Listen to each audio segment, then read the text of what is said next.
Assalamualaikum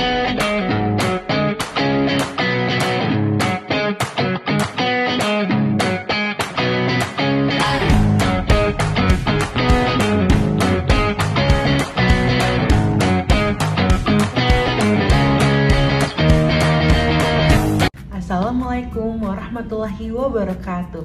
Halo teman-teman semua, perkenalkan nama aku Salsabila Putrianjati, mahasiswa Universitas Sarasvati Indonesia, jurusan Magister Administrasi Rumah Sakit. Halo teman-teman semua, pernah nggak sih dengar cerita orang tua yang bingung gimana caranya bawa anak ke dokter gigi, terutama anak berkebutuhan khusus atau ABK? Banyak anak yang takut sama dokter gigi, apalagi kalau punya kondisi tertentu seperti autisme, ADHD, atau cerebral palsy. Nah, di video ini aku bakal jelasin bagaimana rumah sakit menangani anak-anak ini supaya tetap bisa mendapatkan perawatan gigi dengan nyaman dan aman. Dan tantangannya pun berbeda-beda. Misalnya, anak dengan autisme itu biasanya lebih sensitif terhadap suara alat dokter gigi atau cahaya yang terlalu terang. Anak dengan ADHD mungkin sulit diam di kursi gigi dalam waktu yang lama. Anak dengan cerebral palsy butuh posisi khusus karena kesulitan mengontrol gerakan tubuhnya. Dan anak dengan Down syndrome biasanya lebih kooperatif, tapi mereka sering mengalami masalah pertumbuhan gigi yang perlu penanganan khusus. Jadi, gimana cara rumah sakit menangani anak-anak ini? Ada beberapa metode yang biasa digunakan dokter gigi spesialis anak untuk membantu mereka lebih nyaman, seperti yang pertama, tell, show, do. Jadi dokter akan tell atau menjelaskan dulu apa yang akan dilakukan. Lalu show atau menunjukkan alat yang akan dipakai, baru kemudian do atau mulai perawatan. Ini membantu anak supaya gak kaget. Yang kedua, teknik desensitisasi. Anak ABK bisa diperkenalkan ke dokter gigi secara bertahap dulu. Bisa mulai dengan sekedar berkunjung dulu tanpa tindakan apapun supaya mereka terbiasa dengan suasananya. Yang ketiga, teknik komunikasi alternatif. Beberapa anak punya kesulitan dalam komunikasi verbal. Jadi dokter bisa pakai alat bantu seperti kartu gambar, boneka, atau aplikasi komunikasi supaya lebih mudah dipahami oleh sang anak. Yang keempat, lingkungan ramah anak. Beberapa rumah sakit punya ruang tunggu yang nyaman buat anak dengan warna-warna ceria, musik yang tenang, dan minim suara bising supaya mereka nggak tegang. Yang kelima, pendekatan behavioral management. Anak-anak juga bisa lebih termotivasi kalau ada sistem reward.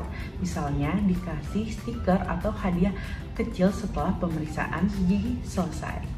Yang keenam, sedasi atau anestesi. Kalau memang anak benar-benar gak bisa kooperatif, rumah sakit bisa memberikan sedasi ringan atau anestesi umum supaya prosedur gigi tetap bisa dilakukan dengan aman. Gak cuma dokter gigi, orang tua juga punya peran yang penting supaya anaknya lebih nyaman saat diperiksa. Beberapa hal yang harus dilakukan orang tua sebelum dan saat kunjungan ke dokter gigi, antara lain orang tua bisa pakai buku cerita atau video edukasi biar anak lebih familiar dengan dokter gigi dan alat-alatnya. Misalnya ada buku cerita tentang dokter gigi atau animasi yang menjelaskan kalau perawatan gigi itu penting dan gak perlu ditakuti. Yang kedua, berlatih di rumah. Coba deh ajak anak kalian bermain dokter-dokteran di rumah. Orang tua bisa berpura-pura jadi dokter gigi dan anaknya bisa menjadi pasien. Atau sebaliknya, bisa juga pakai boneka untuk latihan membuka mulut dan menyikat gigi, biar anak lebih nyaman saat diperiksa nanti. Yang ketiga, gunakan bahasa yang positif. Jangan bilang, jangan takut ya nak, atau nggak sakit kok, karena ini bisa bikin anak curiga. Sebaliknya, gunakan kata-kata yang lebih positif, seperti kita ke dokter gigi yuk, biar gigi kamu sehat dan kuat, atau dokter gigi akan membantu kamu supaya nggak sakit giginya. Dan yang keempat, pilih jadwal yang tepat. Hindari penjadwalan kunjungan ke dokter gigi saat anak sedang mengantuk, lapar, atau rewel. Pilih waktu ketika mereka dalam kondisi paling tenang dan nyaman. Yang kelima, siapkan comfort item. Beberapa anak ABK merasa lebih nyaman kalau mereka membawa benda kesayangannya seperti boneka, selimut, atau mainan kecilnya. Ini bisa banget membantu mereka merasa lebih aman di ruang perawatan. Yang keenam, berikan reward setelah perawatan. Setelah perawatan selesai, kasih pujian atau hadiah kecil seperti stiker, mainan, atau makanan kesukaan mereka, asal bukan permen ya. Ini bisa bikin mereka lebih semangat untuk datang ke dokter gigi lagi di lain waktu. Terima kasih teman-teman semua, jangan lupa bawa anak kalian ke dokter gigi secara rutin ya. Minimal kontrol 6 bulan sekali. Dan jangan lupa sikat gigi anak kalian setelah sarapan dan sebelum tidur. Sebelum aku tutup videonya, aku punya pantun buat kalian semua. Ke klinik gigi bertemu dokter, duduk manis jangan gelisah. Gigi sehat, senyum lebih lebar, anak bahagia, orang tua pun lega. Terima kasih yang udah nonton, jangan lupa like, komen, dan share biar makin banyak yang tahu cara menangani anak berkebutuhan khusus di dokter gigi. Sekian penjelasan dari aku.